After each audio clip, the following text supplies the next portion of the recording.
Listo, ya estamos grabando. Bueno, muy buenas tardes a todas, a todos. Les saludo. Mi nombre es Felipe Escobar.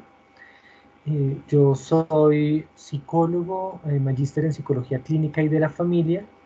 Pues con experiencia clínica, he dado con experiencia en humanista también, pues la línea humanista también ha sido parte de mi vida durante bastante tiempo. De hecho, desde que estoy aquí en la universidad, hace un poco, casi 4 años, siempre he dado este curso. Entonces, digamos que ya tengo como cierta experiencia en el mismo. Eh, la idea del encuentro de hoy es conocernos, saludarnos, darnos como nuestras primeras apreciaciones, un poco de las reglas de juego que vamos a manejarnos en el curso. Vamos a trabajar lo que es la actividad A. Les pregunto, ¿están viendo la presentación? Sí, profe. Sí, profesor. Sí, profe. Gracias. Entonces, un poco de las normas, las reglas del juego. Vamos a hablar de la actividad A. Vamos a dar como una explicación de los puntos alrededor de ella. Y vamos a hacer un ejercicio teórico muy breve, o sea, digamos que un brochazo teórico más bien, sobre lo que son los mecanismos de resistencia. Esperamos estar terminando más o menos a las 7:30 el encuentro. También dando un espacio para preguntas, para comentarios, etcétera, etcétera. Entonces, inicialmente me gusta saber de ustedes, entonces sí me gustaría unas 2 o 3 apreciaciones sobre, pues los estuve leyendo en el foro de presentación, estuve mirando como las evaluaciones diagnósticas, pero me gusta también conocerlos a ustedes en este encuentro. Entonces, 2 o 3 personas que me hablen sobre sus expectativas, sobre su como motivación en el curso, conocimientos también que tengan del modelo humanista, desde la teoría. Y también me gustaría que me contaran cómo van con la plataforma.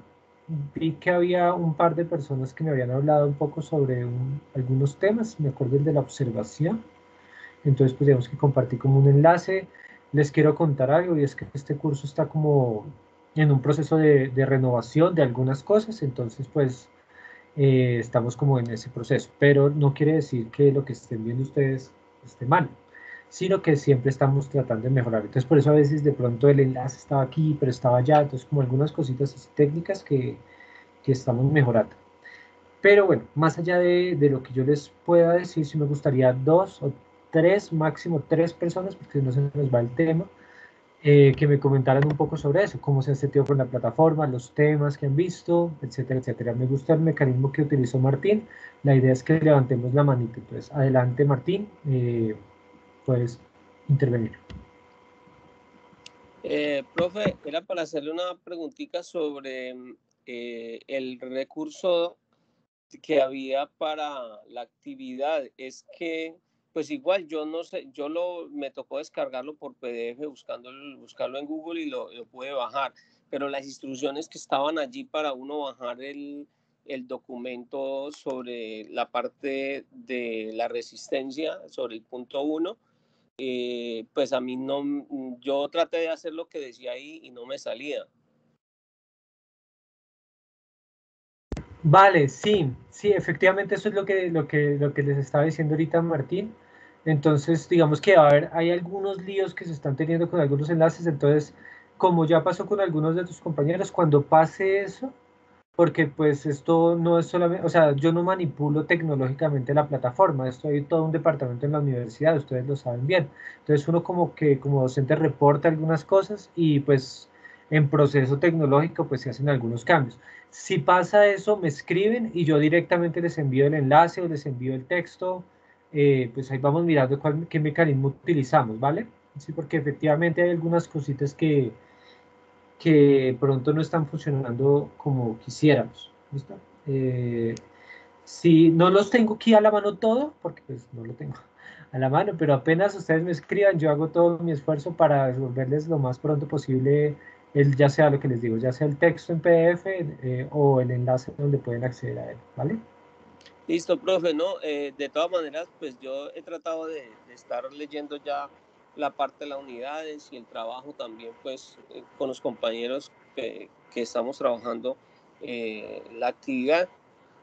Pero sí es muy interesante escuchar, digamos, los conceptos sobre la resistencia, porque hay algunas cositas que pues para mí no quedan como muy claras, entonces sí sería muy interesante. Y igual pues en cuanto a las expectativas, no, hay unas cosas muy importantes para nosotros que estamos en este camino hacia la psicología. Creo que hay unas cosas muy interesantes en los recursos que hay en la plataforma para aprender. Vale, chévere, Martín, te agradezco mucho. Me escribías, Julie, que si les puedo enviar el archivo por anuncios. Por favor, pues yo les pido un favor y es que, digamos que esas cositas que pasen aquí en el encuentro, me lo envíen a un correo interno del curso en el Canvas. ¿Por qué? Porque es que, pues, por ejemplo, pues yo les cuento, yo ahorita tengo un encuentro, voy a estar hasta las casi 10 de la noche en encuentros en otros cursos, entonces pues a mí me olvida, o sea, son muchas cosas, entonces, pero si ustedes me tienen en el correo, yo mañana reviso el correo y mañana mismo les respondo, ¿vale? Entonces te agradezco, Julie, que me escribas y escríbeme por favor en detalle qué es, ¿sí? Profe, por favor, el documento del tema tal, de la unidad tal, ¿sí? El archivo que se llama tal, ¿sí? Porque es que a veces me escriben como, profe, la unidad 1 tiene un problema. Yo, la unidad 1 tiene como 4 temas, cada tema tiene como 3 artículos, entonces pues es como un poquito difícil. Entonces sí les pido el favor que sean muy específicos con la ayuda exacta que necesitan que yo les dé, para así facilitar mucho más el tiempo de respuesta, ¿vale? Listo. Bueno, ¿alguien más quisiera decir algo?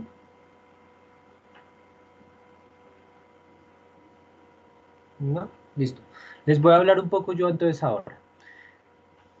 Nosotros tenemos unos tiempos, es importante que ustedes estén muy pendientes, ustedes ya están en cuarto semestre, si mal no estoy, cuarto semestre, ya tienen experiencia en virtualidad, ya tienen como este tipo de... sí, han tenido diferentes vivencias, experiencias con lo virtual, entonces Profe, saben el tema de los perdón. tiempos. Señora, Juliana, dime, La adelante. mayoría Levanten la manito, por favor, estamos en el... Juliana. Recuerda, Perdón, las normas son levantar la manito. sí, ¿Listo? profe, perdón. Los que yo sé, la mayoría estamos como en el tercer semestre. Ah, vale, listo, tercero. Bueno, pero ya llevan un año. Entonces ya han tenido algunas experiencias. Importante que los tiempos, chicos. Importante los tiempos, tanto del tema de los foros, que yo no les cargo todos los foros de totazo porque me parece que pueden recargarse mucho, sino se van cargando en la medida en que vayan siendo pertinentes, ¿sí? Ahorita voy a hablar un poquito de lo que sigue, el siguiente foro, que es también como más administrativo que teórico. Es importante el tema de las fechas de las actividades, es importante que estén pendientes también como de estar revisando muy bien la plataforma. El tema de las asesorías, ¿cómo funciona? Las asesorías, ustedes me solicitan una asesoría por correo, ¿sí? Ustedes tienen mi perfil, tienen como los horarios, pero pues, digamos que no es digamos que no es desconocido que uno hace muchas cosas, ¿sí? Yo manejo 3 cursos, manejo semillero de investigación, manejo asesorías de trabajo, un trabajo de grado, digamos, son muchas cosas. Entonces, yo sí les pediría, por favor, que para la asesoría me den un poco de tiempo en relación con el organizarla. Es decir, por ejemplo, sería muy difícil para mí que alguien me escribiera mañana y me dijera, profe, necesito mañana mismo una asesoría a las 3 de la tarde.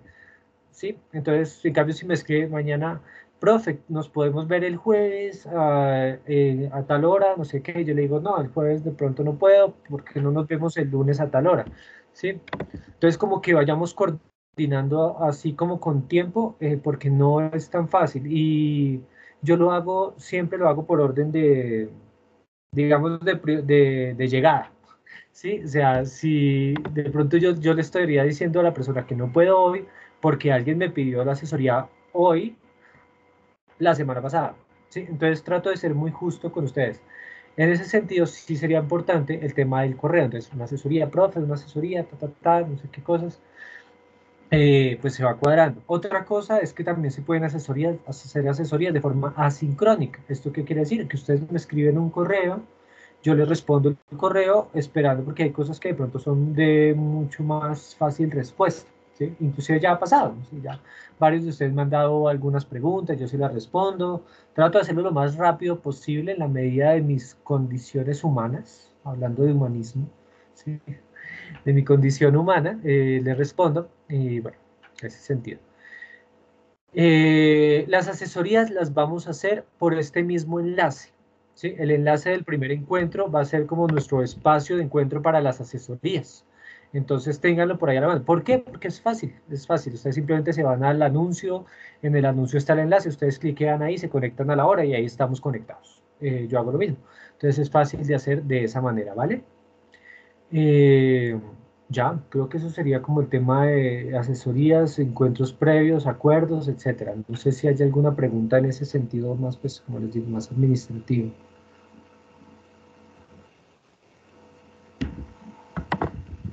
¿No? Listo. Bueno, entonces ahora vamos a pasar a lo que sería la actividad A. ¿Vale? La actividad A tiene 3 puntos. Perdón un segundito. La actividad A tiene 3 puntos, ¿sí? Importantes temas de la actividad A. Es grupal. Ustedes ya han venido colocando sus grupos en los foros de conformación de grupo. Faltan, si mal no recuerdo, faltan 18 personas. Lo que no está mal para un grupo de 93. ¿Sí? Es un grupo bastante grande.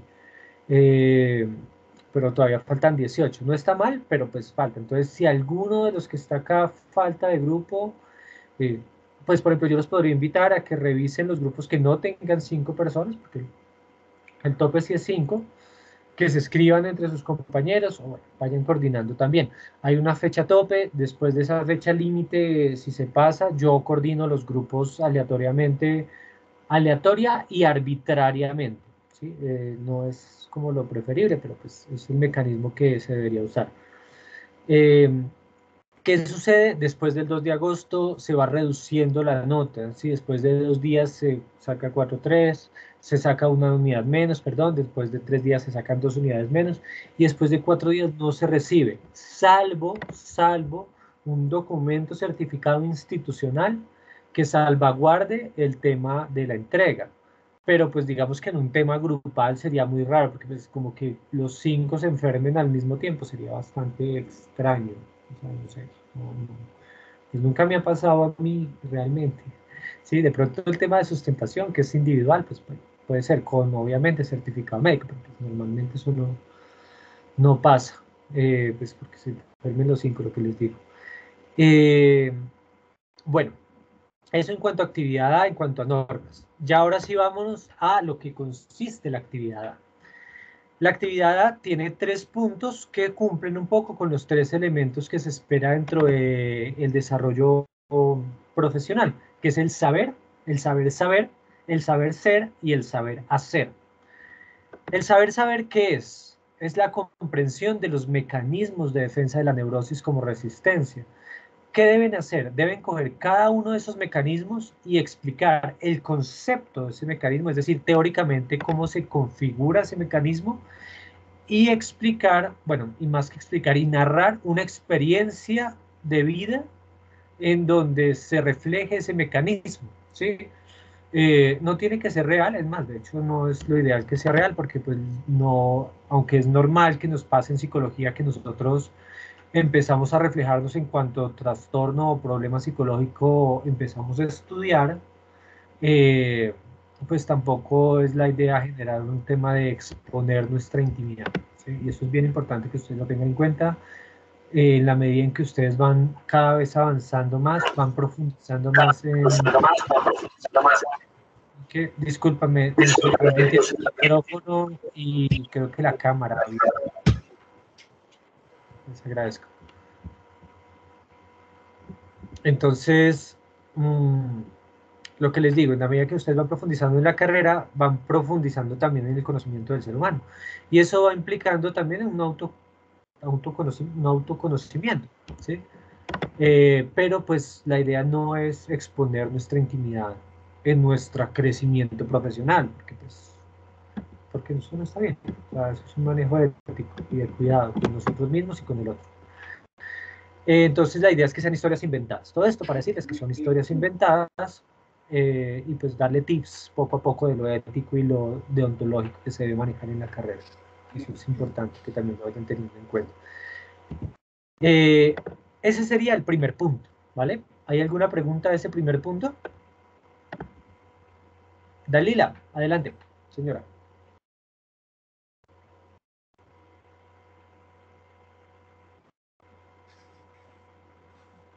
Dalila, tienes la mano levantada. ¿Qué quieres decir? Perdón, profe, tenía el micrófono apagado. Buenas noches y buenas noches a todos los compañeros. Para ese primer punto, ¿es una historia por cada una de los mecanismos o una sola historia? Sí. No, por cada uno de los mecanismos porque así lo tienen más claro. De pronto si lo mezclan pueden llegar a generar confusiones. Entonces no, por cada uno de los mecanismos para generar mayor diferenciación de ellos. ¿Vale? Muchas gracias. Listo. Vamos al segundo punto. El segundo punto es un tema más reflexivo, es el saber ser. Y el saber ser en relación con lo reflexivo quiere, la pregunta que orienta este texto es, ¿qué importancia tuvo para la psicología contemporánea la comprensión del ser humano desde el modelo humanista? Como ustedes saben, ya han leído un poco de la historia, yo espero que es como lo primero que se ve, el modelo humanista surge en respuesta a las dos corrientes tradicionales clásicas de la psicología, que eran el conductismo y el psicoanálisis, ¿sí? Entonces, espera resolver un poco algunos de las, según la comprensión de ellos, digamos como bueno, no sé, digamos como límites de alguna manera comprensivas o orientaciones comprensivas que ellos consideraban, los humanistas, que no eran tan importantes, o sea, que no se tenían en cuenta en algunas cosas en esa época, estamos hablando de hace más de 70 años. Sí, ahorita es otra historia completamente diferente. Pero en esa época querían un poco eso. Es importante entender que la psicología humanista tiene una particularidad comprensiva del ser humano, busca una serie de elementos integrales, holísticos, busca vincular muchas esferas de quienes somos como seres humanos, y eso ha tenido mucho impacto, positivo y negativo, ¿sí? Mucho impacto positivo y negativo, ¿sí? Positivo, por ejemplo, positivo en la medida en que de pronto el ser humano ya no es solamente visto ni siquiera por los conductistas como solo conductas, ya ellos hablan de terapias de tercera generación, en donde hablan de procesos mucho más profundos, ¿no? Eso es bien interesante, ¿sí? Y el psicoanálisis, obviamente yo parto de un desconocimiento de estas corrientes y un conocimiento vago nomás y superficial. Pero pues el psicoanálisis también ha tenido unos desarrollos muy interesantes también, no solamente centrándose en temas, de temas directamente del inconsciente o de desarrollo psicosexual de Freud, no, sino unas vertientes muy interesantes del lenguaje con Lacan, por ejemplo, etcétera, etcétera. Sí, Mauricio, adelante. Señor.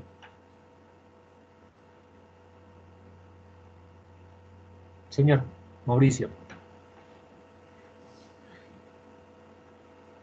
Bueno, voy a continuar porque, no sé, se nos va el tiempo, Mauricio. Profe, ¿me escucha? Sí, ya ahora sí. Ah, qué pena, no sé, algo pasaba con el micrófono. Le decía que he estado leyendo pues acerca de cómo surgió la teoría humanista, el enfoque humanista, y veo que hay muchas cosas que se asemejan a la teoría psicodinámica, ¿no? Al psicoanálisis. ¿El humanismo está más ligado al psicoanálisis que a otras corrientes psicológicas o no? Surge mucho de él, sí. Surge mucho, por ejemplo, digamos que por ejemplo todos manejan algún tipo de neurosis, ¿no? O sea, la neurosis la trabaja la logoterapia con Víctor Frank, la neurosis la trabaja Rogers también. Los mecanismos de la neurosis de la Gestalt surgen de mecanismos de la neurosis también del psicoanálisis. Mauricio, si quieres cierra el micrófono, por favor, para que no se escuche el eco. Sí. ¿Sí? Entonces, surgen algunas cosas del psicoanálisis, son cercanas a él, pero también se diferencian en varias cosas, ¿sí? Por ejemplo, cosas que se diferencian el psicoanálisis directamente, por ejemplo, de la neurosis de la Gestalt y la neurosis del psicoanálisis. La neurosis del psicoanálisis, obviamente desconociendo muchas cosas, pero surgen del desarrollo psicosexual de la infancia, ¿sí? Las neurosis en la Gestalt se trabaja en el presente, independiente del ciclo vital en el que estés. Y se trabaja desde el presente. Y el psicoanálisis se va mucho más al pasado. El inconsciente, si bien se reconoce en el humanismo, no es el foco de intervención. Entonces hay muchas cosas que también se diferencian, ¿sí? Se parten de elementos comprensivos del psicoanálisis, pero no son únicos y no son el pilar y la base en todo sentido del humanismo, ¿vale? Eso también es importante generar la diferenciación.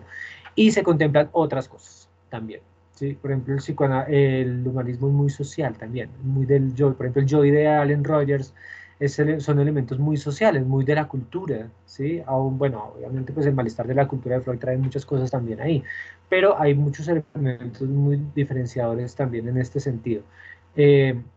Señora Juliana. Profe, lo que yo tengo entendido es una de las diferencias del humanismo y el psicoanálisis, es que el humanismo se basa mucho como en la totalidad del ser, ve al ser humano como en todo su sentido, lo engloba pues, y el humanismo y el psicoanálisis es eso, y el psicoanálisis se va como más al inconsciente, es como más metido a todo lo que pasa con la mente del ser humano, es lo que tengo entendido. Ajá, sí, efectivamente, hay elementos ahí hay como algunos elementos iniciales diferenciadores, que son los que tú dices, ¿sí? Obviamente hay cosas que se van a conectar. Yo, por ejemplo, siempre he hecho este símil en relación con la psicología y el ser humano, y es que la psicología, digamos que el ser humano es como una iglesia, una catedral muy grande, ¿sí?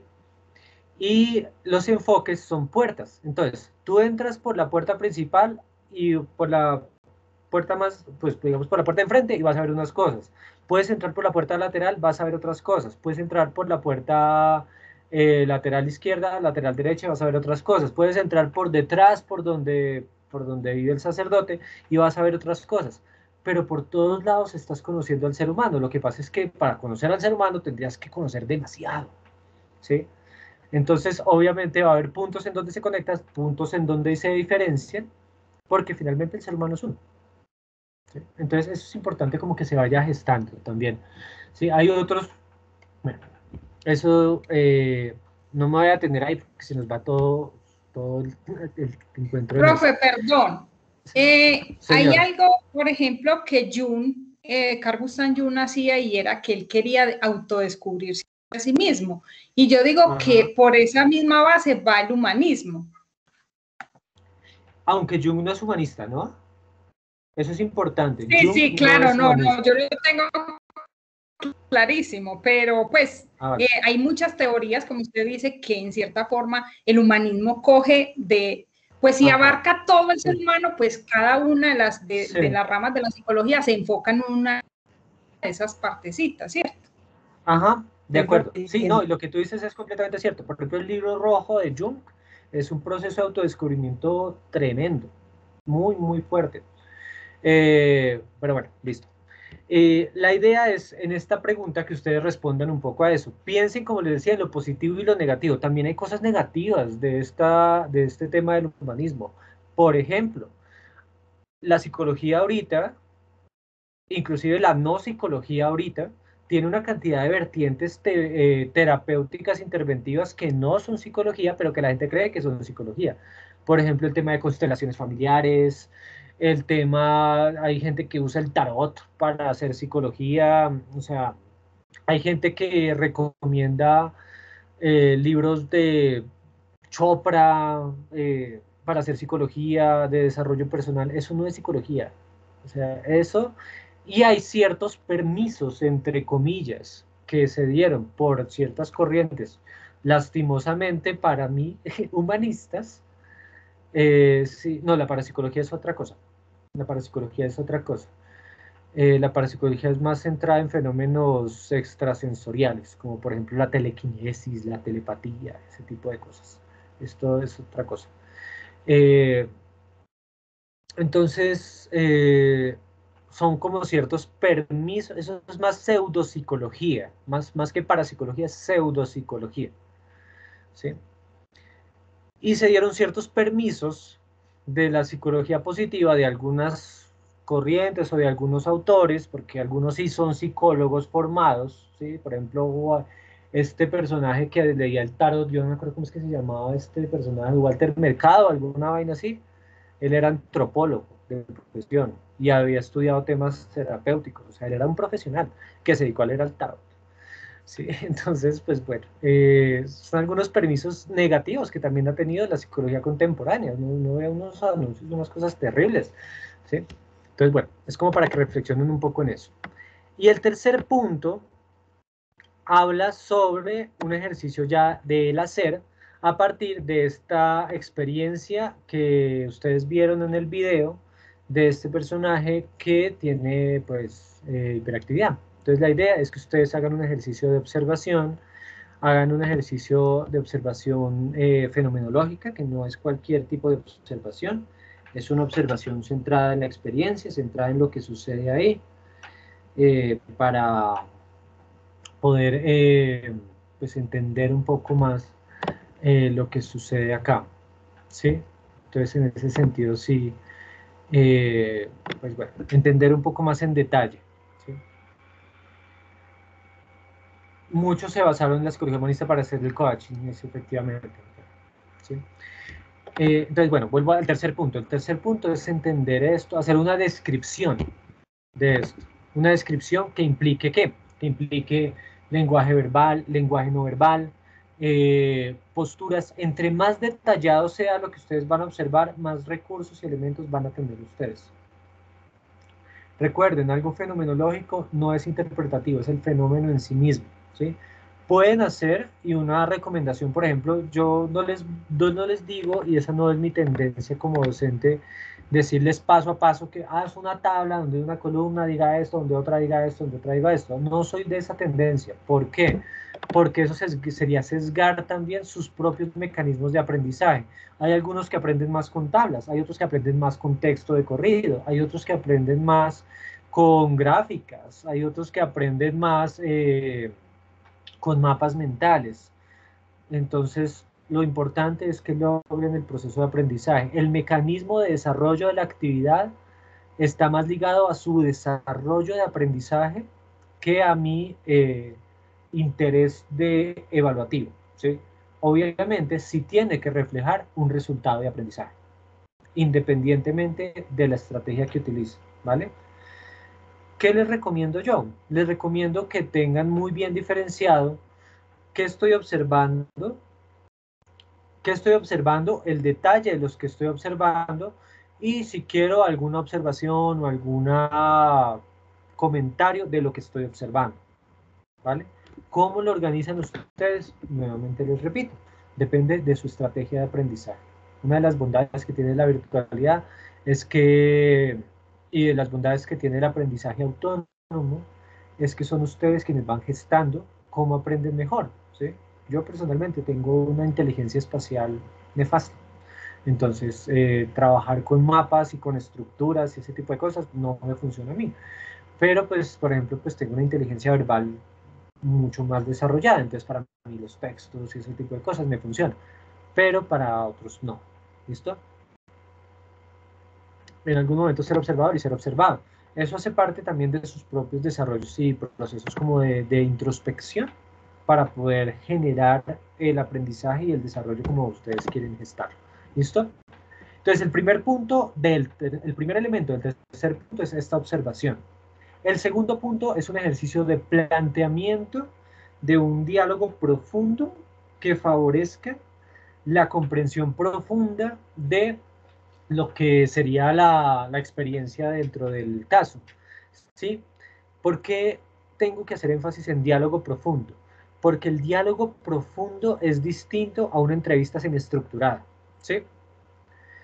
Un diálogo profundo no requiere de una cantidad muy amplia de preguntas, ¿sí? Un diálogo profundo debe estar orientado a la comprensión de la experiencia del caso. Yo he tenido experiencias en esta entrega de actividad que a mí me gusta hacer, esta particularmente del saber hacer, lo que les cambio mucho es como digamos que el fenómeno, pero me gusta mucho que trabajen el diálogo profundo, ya sea en esta o en la actividad B o C, no sé. En algún elemento del curso me gusta que trabajen el diálogo profundo y muchas experiencias han sido donde, por ejemplo, una pregunta de diálogo profundo podría ser, ¿y tú en qué trabajas? ¿Y a qué horas te vas al trabajo? Pues bueno, o sea, si para ustedes generar un diálogo, o sea, si son capaces de gestar un diálogo, no estoy diciendo que no, un diálogo profundo a partir de la inquietud de a qué hora se levanta para ir a trabajar, pensando en que de pronto haya una representación del yo ideal en relación con el tiempo y en relación con un ejercicio de, no sé, de confrontación con la sociedad y esquemas mentales que lo hagan una persona rígida y una persona con procesos de pronto de retroflexión profunda, en donde pues hay una negación de esa experiencia de ese otro, y eso se refleja en que este madrugue todos los días, aun cuando no tenga que hacer nada para madrugar, vale la pena. Pero si lo están haciendo porque creen que vale la pena preguntar cualquier cosa que se les venga a la mente, no vale la pena hacerlo, ¿sí? Lo importante del diálogo profundo, por eso es importante hacer primero la observación y analizar muy bien en caso. Y están en grupo, entonces analizarlo en el grupo. Y cada pregunta que planteen en el diálogo profundo debe tener un sentido, ¿sí? Y debe tener una elaboración profunda. Entonces, es distinto que yo le pregunte a la persona, ¿tú a qué horas te levantas para trabajar? A preguntarle, ¿tú consideras que el tiempo que dedicas para ti mismo y el tiempo que dedicas para el trabajo es coherente para tu propio bienestar y felicidad? Le estoy preguntando lo mismo de manera más profunda. ¿Sí ven la diferencia? ¿Sí sienten la diferencia en la pregunta? Señora Mónica, adelante. Profe, sería que la pregunta lleve la reflexión a la persona, buscar eso, no responder por responder, sino que vaya más allá. Exacto. Exacto. Eso que acabas de decir, Mónica, es lo que lo hace profundo. O sea, Ya. si yo le digo a una persona una pregunta que me responde de un monosílabo o que me termina respondiendo como por ejemplo eso, no, yo creo que sí, y de repente yo cambio de tema completamente, no hice diálogo profundo. Y si no hice diálogo profundo, no voy a poder generar procesos y esquemas de transformación y procesos y esquemas finalmente de intervención y reconfiguración de quién es la persona para generar bienestar, que no lo vamos a ver en este curso, sino los vemos en el próximo de psicoterapia, que es finalmente lo que nosotros queremos hacer. ¿Sí? Si yo no logro comprender y elaborar e irme más allá, no hay diferencia en mi conversación con esa persona y la conversación que tendría con el vecino o con el señor de la tienda. Señora Juliana. Profe, lo que yo entiendo es que lo que hace la terapia en sí es ayudar a que la persona tome conciencia de su conflicto por medio de la indagación que uno hace profunda. Sí, hay un propósito ahí, digamos que yo no o sea, eso es un elemento importante del tomar conciencia, no es lo único que hace la psicoterapia, pero sí es un elemento importante. ¿Sí? Vale. Listo, chicos, voy a pasar a este tema de las sustentaciones, se nos va a ir el curso aquí, pero bueno, no importa, ahí vamos aprendiendo de humanismo de todo un poco. Fechas de sustentación, 2, 3 y 5 de agosto.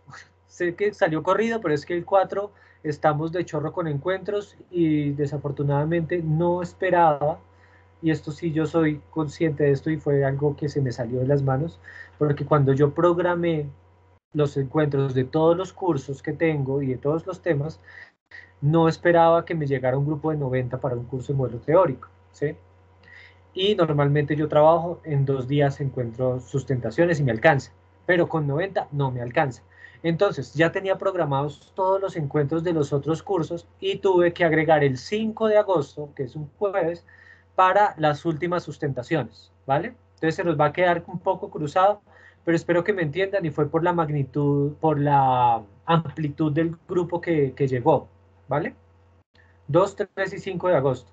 ¿Cómo se va a funcionar esto? Yo creo que a final de esta semana voy a construir un foro de conformación de grupos de sustentación, en donde les voy a poner unos enlaces y unas instrucciones. Entonces, cada grupo va a ir colocando ahí el espacio de horario que tiene, y en la medida en que ustedes van teniendo en cuenta el horario, pues van organizándose, ¿listo? Van organizándose todos los grupos. Yo espero que haya más o menos unos 22, 23 grupos. Espero que no más, 25 máximo. Espero que no más, y vamos coordinando. Les recomiendo, porfa, que estén el 2 y el 3. Es lo ideal. Si no pueden 2 y 3, pues nada, listo. Ahí está el 5 también como oportunidad, también para que se terminen de organizar. ¿Listo? Pero les recomiendo que hacer énfasis en el 2 y el 3, tanto para ustedes como para mí, como para el fluir del curso. ¿Vale? Listo. Eso también para que lo tengan en cuenta. Y ya. ¿Listo? Entonces voy a darle rápidamente. No creo que alcance a hablarles de todo, porque ahorita a las 7:30 tengo otro encuentro, entonces no creo que alcance a hablarles de todo, pero bueno, estuvimos hablando un poco de humanismo en general, que es la idea del encuentro también. ¿Listo? Voy a empezar. Y Juliana, ¿querías decir algo más? Profe, no. Listo, perfecto, bueno. Entonces voy a empezar un poco a hablarles con lo que es la resistencia, que les digo, no voy a alcanzar a hablarles de todo, pero bueno, es un esbozo y vamos hablando de humanismo y así seguimos como creciendo de a pocos. ¿Qué es la resistencia? La resistencia es una experiencia, sí, pero pues bueno, ella hace parte como de las dinámicas de lo que nosotros hacemos. La resistencia es la experiencia que nosotros tenemos, la resistencia es el obstáculo que nosotros hacemos para hacer insight de la experiencia, es decir, para aprender algo nuevo, reflejándolo en el cuerpo y en nuestro pensamiento, entendiéndolo como una capacidad que nosotros tenemos para generar dificultad de aprender algo, de movernos de manera distinta. Esto se facilita por el ambiente o se facilita o se dificulta por el ambiente. Es decir, lo que nosotros hacemos o lo que nosotros creemos y consideramos depende de nuestra experiencia con nuestra familia, de nuestro compartir, de nuestras formas de crecer, de nuestros mecanismos de ver el mundo, de todos estos elementos que nosotros vamos trabajando. ¿Listo? ¿Qué son las resistencias en la Gestalt?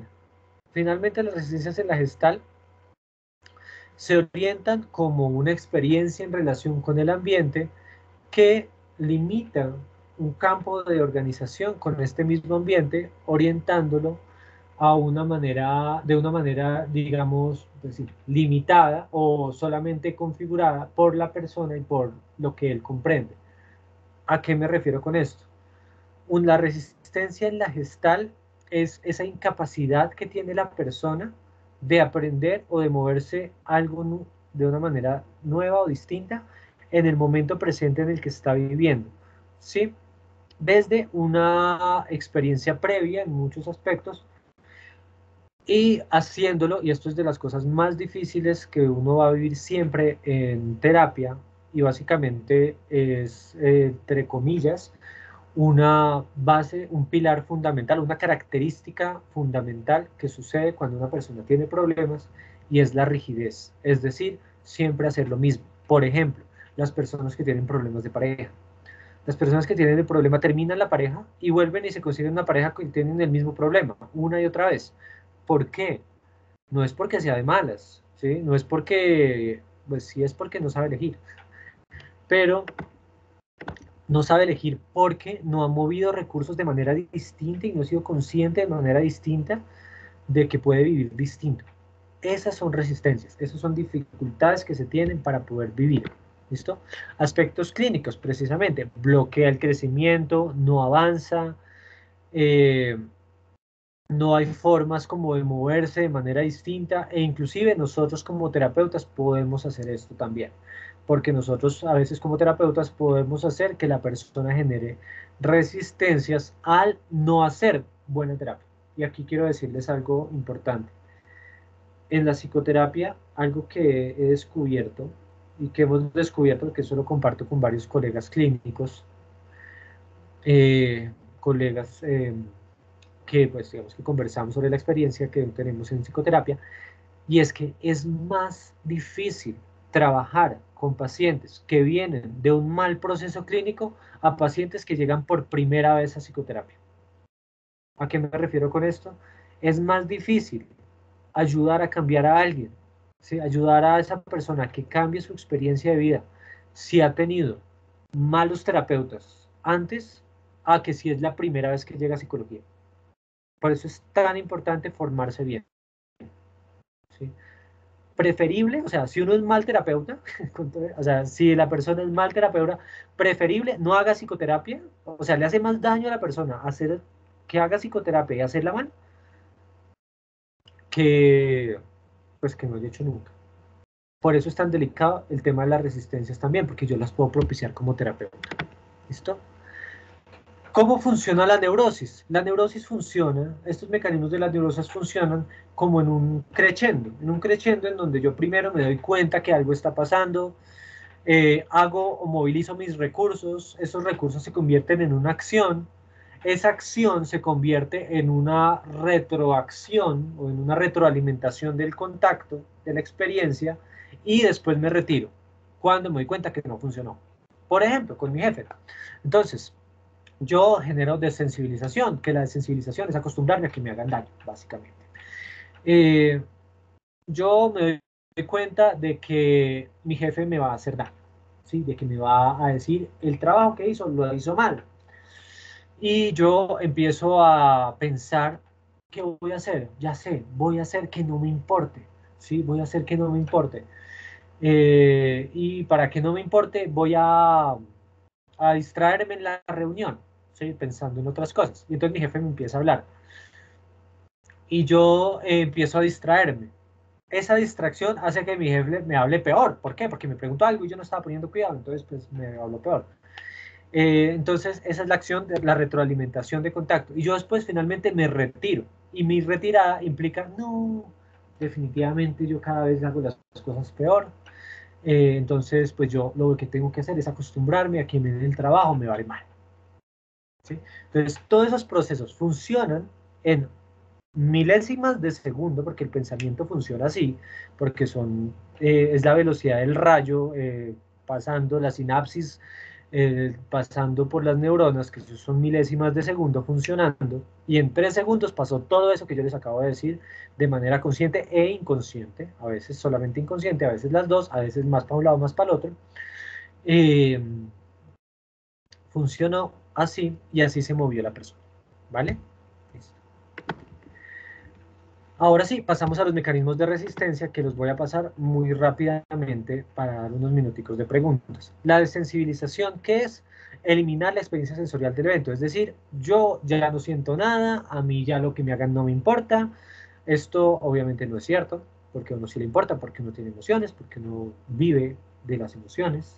Uno primero siente y después piensa, ¿sí? O sea, recuerden, no sé si ya vieron Neuro, si no, pues cuando vean Neuro, el mecanismo de información funciona como la evolución misma de todo el encéfalo. Primero se gesta el tema de la sensación, después viene todo el sistema límbico, es donde están las emociones, y finalmente lo prefrontal, que es donde están los pensamientos. Lo frontal, los pensamientos, y lo prefrontal, los pensamientos y lo social. Entonces, así funciona también la idea, así funciona también la experiencia. Nosotros primero percibimos sensación y percepción, después más elaborado emociones, y finalmente pensamiento, ¿sí? No podemos negar ninguno. Si hay problemas en alguno, pues tenemos algún problema grave. Si tenemos problemas en las emociones, podemos llegar a tener problemas en lo que, o sea, podríamos estar rozando con algo, pues con un problema de psicopatía, inclusive, ¿sí? O con un problema de Asperger, que son los que no reconocen emociones. Pero pues normalmente eso no pasa. O sea, normalmente las personas sí siempre sentimos. ¿Listo? Proyección. Este es bastante común y tradicional, inclusive se vuelve jerga en la comunicación con el otro. Estás proyectando lo que de verdad estás sintiendo. Es eso. Yo proyecto en el otro lo que yo estoy realmente sintiendo, pero no soy capaz de reconocerlo, ni vivirlo, ni hacerlo. Eso, esa es la proyección. Introyección. La introyección es básicamente coger todo lo que pasa afuera y hacerlo propio. Esto es muy común, por ejemplo, en las personas que se acomodan a la situación que están viviendo. Entonces, no sé si ustedes conocen personas que cambian de opinión dependiendo de lo que estén diciendo en la conversación. ¿Sí? Eso podría ser pues un leve roce con la introyección. ¿Sí? Ay, no, este trabajo, esta película es malísima, esta película es terrible, esta película, uy, sí, es terrible, esa película es malísima. Y va y habla con otra, pero uy, la mejor película que he visto, sí, buenísima esa película, genial, qué película tan bacana, ¿sí? Entonces eso es la introyección, ¿sí? Es una personalidad no auténtica, una personalidad que no tiene criterio, que no tiene capacidad de decisión, sino que básicamente se acomoda a lo que esté diciendo y eso que esté viviendo con el otro. ¿Listo? La retroflexión es todo lo contrario a la introyección, es decir, no es capaz de admitir absolutamente nada de lo que pasa por fuera, ¿sí? Todo lo que yo hago, todo lo que yo digo es perfecto. Entonces son estas personas, por ejemplo, digamos que yo pienso en algún momento de poco exagerado, este adagio popular de que uno lo escucha muy seguido de la única manera de que hagas algo bien es hacerlo tú mismo, es una expresión de retroflexión, ¿sí? O sea, yo no soy capaz de creer en ninguna forma que alguien fuera de mí es capaz de hacer algo bien. Eso es una retroflexión, ¿sí? O sea, todo lo que hago yo es perfecto. Nada de lo que pasa afuera está bien. Entonces yo tengo que controlar todo. Yo tengo que hacerlo todo, que decir todo cómo se hace y bueno, etcétera, etcétera. Entonces, esa sería como una experiencia de la retroflexión. La confluencia digamos que es un poco cercana a lo que sería la introyección, pero sí, es bastante psicorrígida la retroflexión. Pero pues digamos que ahí le aumentamos mucho más el tema de la autoconfianza. ¿Sí? La persona con confluencia no tiene, pero tiene cero confianza en sí mismo, tiene cero confianza en lo que puede hacer y todo el tiempo está evitando. Todo el tiempo está evitando. ¿No? Digamos que la persona con introducción es capaz de meterse en una reunión y, ay, esto me parece bonito, ay, sí, a ti también me parece, cambiar de opinión todo el tiempo. La persona con confluencia lo que hace es evitar cualquier tipo de reunión que le implique en algún momento generar algún tipo de opinión. Sí, entonces evita todo el tiempo. O sea, podríamos hablar un poco de la agorafobia en la confluencia. ¿Vale? Listo. El egotismo tiene que ver con la retroflexión. ¿Sí? Es un poco cercana a la retroflexión, solo que también es más exagerado. ¿Sí? Es un control absoluto. ¿Sí? Es un control absoluto y completamente dirigido. Digamos que la retroflexión, lo mismo, tiene capacidad de cierta relación con ese otro, si bien aunque sea esa relación de decirle todo lo que haces está mal, pero tiene relación, así sea para decirle eso. El egotismo no tiene relación en absoluto, ¿sí? O sea, es toda completa negación del exterior. Entonces, digamos que estos dos podemos casi que hablarlo de confluencia y egotismo como con un nivel superior de los dos anteriores en relación con su magnitud de experiencia. Y la deflexión pues tiene que ver con, sí, extremos, hablemos un poco de extremos. La deflexión también hablaríamos de un extremo de la sensibilización, ¿sí? Generando también tonos de apatía a la experiencia. Entonces digamos que lo mismo, la desensibilización logra cierta experiencia con muchas dificultades. La deflexión niega este tema, niega completamente su experiencia y llega a extremos en los cuales, por ejemplo, no es capaz de sentir nada con absolutamente nadie, ¿sí? Entonces todo lo que le pasa no sufre. Entonces entonces puede sufrir cosas terribles, ¿sí? O sea, se le murió la mamá y él no sufrió, no sintió nada, porque es que él ya no siente dolor. Ya estamos hablando de otras cosas. Y ya, bueno chicos, eso es un poco lo que les tenía para hoy. Vamos a dar 2-3 minuticos porque ya me tengo que retirar, como les decía, para algunos comentarios, algunas apreciaciones. Profe, buenas noches. Sí, buenas noches, adelante. Profe, pues ignorantemente quiero hacer la pregunta, ¿cuáles serían las consecuencias de la deflexión?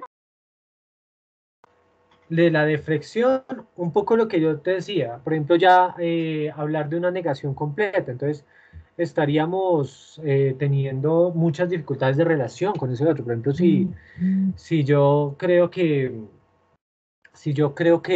o sea, si a mí no me duele nada, ¿cómo voy a confiar, cómo mi pareja va a confiar en mí? Si a mí no me afecta nada, entonces pues yo empiezo a tener o sea, mi pareja empieza a tener una idea de que yo no la quiero, de que a mí no me importa, lo mismo con la familia. Entonces, esas serían consecuencias directas de la deflexión. O sea, tú relacionarte con una persona, que tenga deflexión, pues empiezas a percibir eso. Y finalmente termina rompiendo todas las relaciones. Nuestras relaciones se mantienen por las emociones, no por los pensamientos. ¿Listo? Bueno, aquí me preguntaban, ya te doy la palabra a Alison, me preguntaban las preguntas de las sustentaciones, son preguntas que tienen que ver con la actividad. No voy a decir nada más. Un ejemplo de una resistencia en un profesional, pues por ejemplo, no ser consciente de la emoción del otro. Ahí estaríamos teniendo ciertas resistencias también al reconocimiento de las emociones. Alison, adelante.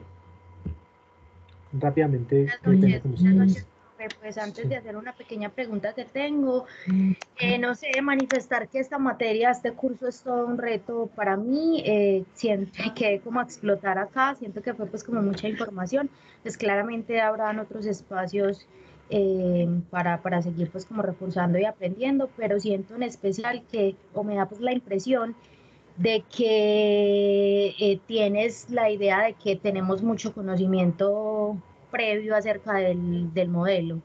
Y honestamente, pues no sé si sea solo yo, pero hemos tenido un acercamiento muy poco o muy superficial con el modelo. Entonces, honestamente, me siento bastante perdida a estudiar pues y hacerlo lo mejor. Ahora, la duda que tengo es cómo funcionan las sustentaciones, porque ahorita hace un rato hiciste un comentario de que eran como individuales. No, las sustentaciones se reúne el grupo completo, el grupo sustenta, las preguntas son individuales y las notas son individuales. Perfecto, las preguntas son hacer referentes pues al trabajo. A la actividad, sí. Sí, exacto. Lo que dices es importante. Yo no es que crea que tienen mucho conocimiento de humanismo, porque sé que es el primer curso de humanismo que tienen. Lo que